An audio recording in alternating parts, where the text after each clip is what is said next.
Hi everyone! Today I want to talk to you about a topic that I'm quite passionate about, and a topic that I have covered in some other videos but from a slightly different angle. And namely, I want to talk about the crossovers between MBTI and Enneagram, or at least Jungian typology and Enneagram. This is a heavily debated topic in the community, and I know that people have different opinions. Some people say that, it's very strict how we can correlate the systems, meaning that a certain MBTI can only correlate with certain Enneagram types and not with others. Whereas other people have a more flexible perspective over this, and they say, well, all combinations are possible. So all about that in the next few minutes. I'm going to share my perspective over this, and I'm also going to walk you through what each MBTI type tends to correlate with in terms of Enneagram and what other types are less common. Anyway, before I go deeper into sharing my perspective on this topic, I also wanted to let you know that I offer self-awareness life coaching sessions aimed at supporting you to gain clarity in your life, align your life with your personality, with your vision, with your values, and basically be accountable and move forward towards what you want to accomplish in your life. So if you want to know more about that, there's a link in the description below. You can access my website and find out more about what the sessions look like, what some of my previous clients say, and feel free to reach out if you have any other questions. Okay, so let's get back to the topic related to MBTI and Enneagram. What is my view? My view is that the two systems, even though they are both personality-related systems, well, depends. Jungian typology can also be considered to be something slightly different. But anyway, the two systems, in my opinion, they describe different parts of the mind or different aspects related to personality. I see MBTI kind of like a skeleton, and I've talked about this some time ago in a different video. So the skeleton of the mind is basically the part of our minds that is kind of neutral. It's like a structure that our mind operates on. It's how we perceive the world. It's how we make decisions. It's how we kind of process information that comes to us, and it's neither like good or bad. It doesn't have this emotional charge to it. It's just a more neutral perspective. Okay, so skeleton, structure of the mind.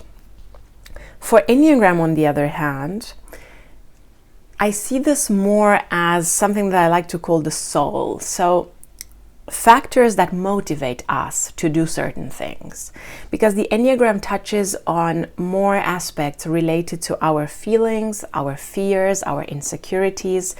It kind of means that it moves the skeleton in a certain way, or it makes us do certain things or follow certain passions or desires, or motivates us to do things in a certain way, because it stems from this emotional content. It stems from these fears and insecurities. So it's almost as if the Enneagram is what sets the skeleton represented by MBTI in motion. So the reason why I'm sharing this little, metaphor or symbol with you is because it is the fundamental idea that I base my opinion on. Again, it's my opinion. It's not like, oh, we have hard facts supporting this. And I know there's been a lot of drama about this topic and how people kind of discuss with each other. And yes, there is no clear research pointing that it's true or false, okay? This is just an intuitive perception that I have over the topic, and which kind of helps me and my clients also think about this topic. So Enneagram and MBTI together do tend to have certain correlations, meaning that if you have a certain MBTI type, you are more likely to have a certain Enneagram type or a certain group of Enneagram types, and less likely to have other Enneagram types. And the reason for this is because I think that we have a certain MBTI type when we are born.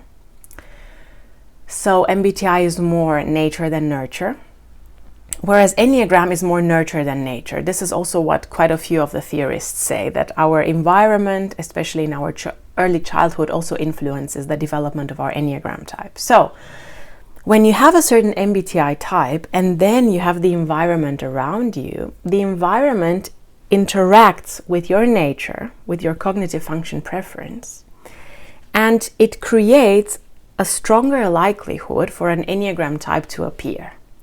So let's say that you're an ENFJ, so you already have this high extroverted feeling preference.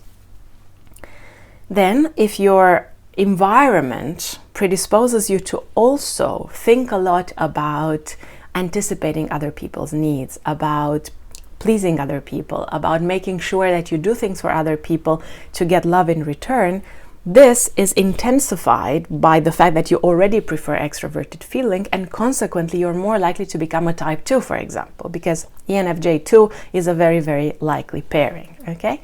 So yes, the MBTI type has a strong impact on our Enneagram type, and certain combinations are extremely, extremely common for that reason, but it doesn't mean they completely overlap, because they don't measure the exact same thing.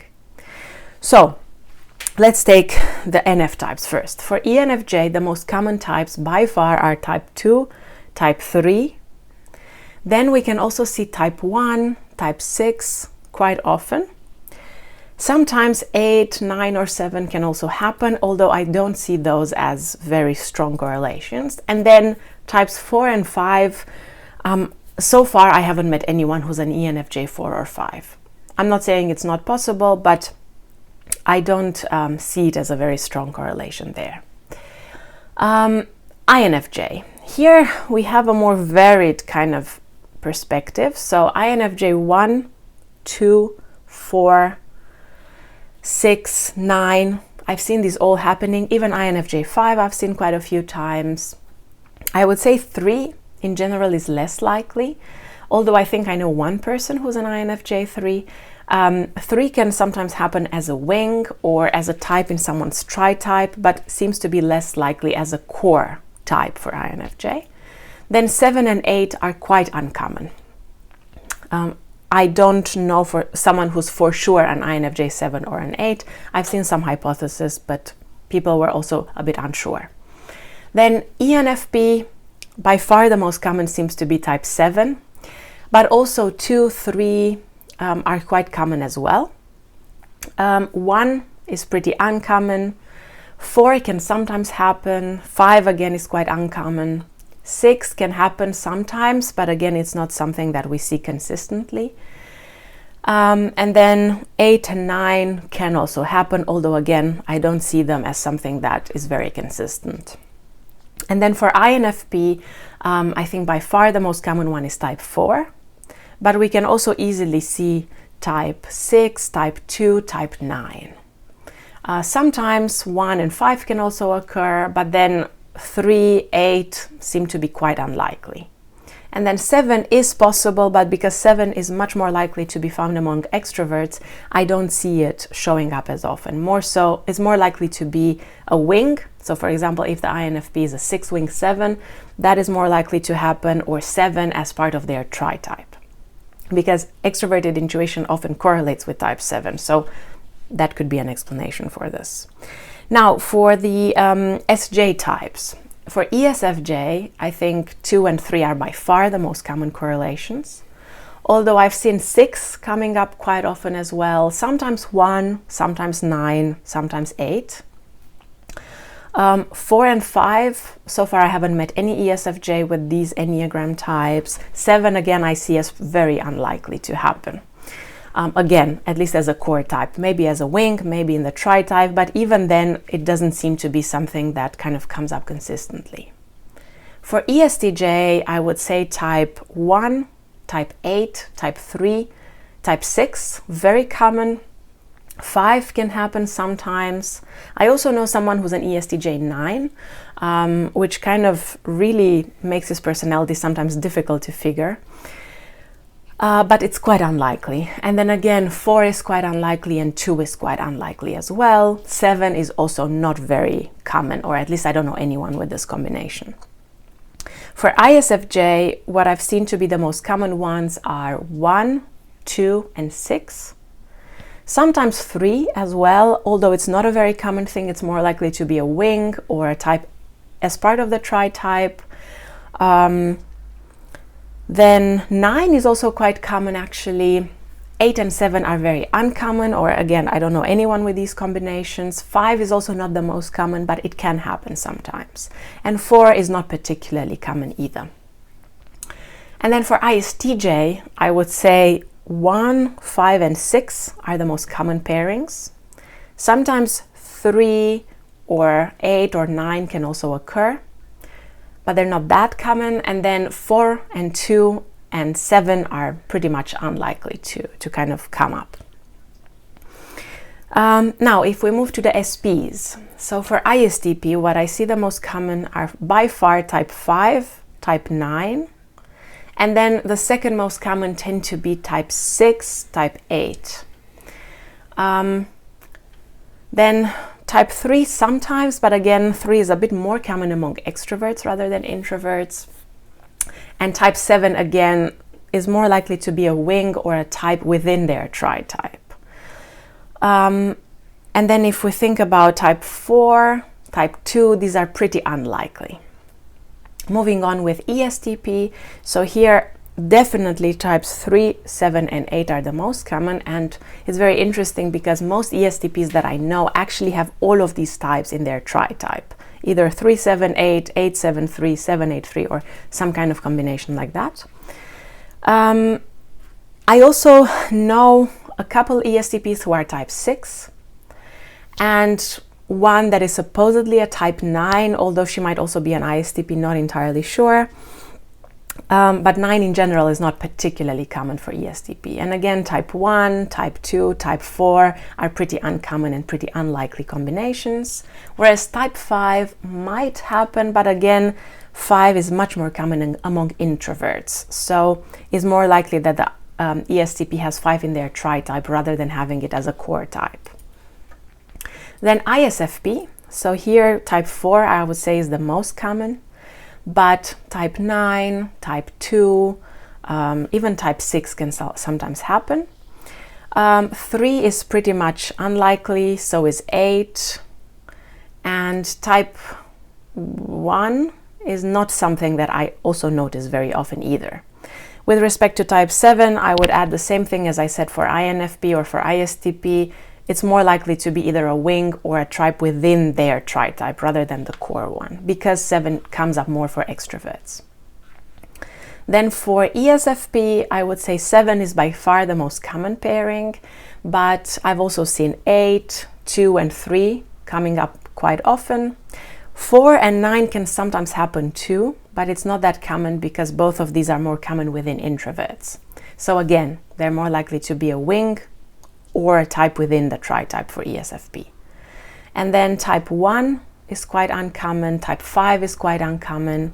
6 can happen sometimes because 6, as you've seen probably from what I've been saying so far, 6 is very widely spread among a lot of different MBTI types. Okay, then if we move on to the last group, so the NT types, for ENTP, again, like for the ESTP, I see 3, 7, and 8 showing up very, very often. And oftentimes they also represent the tri-type of the ENTP in some order. Then type 5, type 6 can also happen sometimes. Type 9 also sometimes, but it's not particularly common. And then I would say type 2 is quite uncommon as a core type, so is type 1. So these are ideas that I don't normally see. Same for type 4. It's not a combination that I would normally associate with ENTP, at least not as a core type. Again, doesn't mean that it's impossible, but it's less likely to happen or less common. Then for INTP, the most common types that I see are definitely type 5, also type 9, and sometimes also type 1 actually, which is interesting. 6 can also happen, and 4 can also happen, but it's not that common. And then type 2, type 3, type 7, type 8, these I see with a much, much lower frequency, or for some of these, I don't know anyone with this specific combination. And then we've got the NTJs left. So for INTJ, type 1, type 5, type 6 seem to be the most common ones. I also know a few INTJs who are type 4. And then type 2 is quite unlikely. Type 3 can happen sometimes, but it's more likely to be a secondary type or a wing, because 3 is a bit more common among extroverts. 7 is quite unlikely. 8, again, not really as a core type, more so as a wing or as a type within the tri-type. I would say that's more likely to happen because 8 is also more common among extroverts. And then if we move on to ENTJ, so here I would say type 3 is extremely common. 1 and 8 can also happen quite often, and 6 can also happen quite often. 5 is more likely to be, again, a wing or a type within the tri-type, although sometimes it can also be the dominant one. And then type 2, type 4, type 7, I don't see showing up as much. 7 sometimes, but more so as a type within the tri-type or as a wing. And also 9 is pretty uncommon for ENTJs. I don't know anyone with this specific combination, or at least nobody that is sure of their type. Okay, so this is an overview. Again, in my opinion, we shouldn't be excessively strict with how we correlate the systems and rather keep an open mind, because I'm sure there's a lot of complexity within the human mind and the human psyche that we can't fully explain simply using typology or personality theory. So yes, sometimes, knowing one of your types can also help you narrow down from the other system. So let's say you're an ENTJ, then you kind of narrow your Enneagram type down to a few possibilities, which are much more likely than the other ones. But again, keeping an open mind and trying to understand things in a wider context within the big picture, I believe is much more helpful. So anyway, I hope you enjoyed this video. I hope it was helpful to kind of think about how to put these two systems together. As always, thank you very much for being with me. Thank you for watching my videos, and I'm looking forward to talking to you again in the next video, also about typology. See you next time.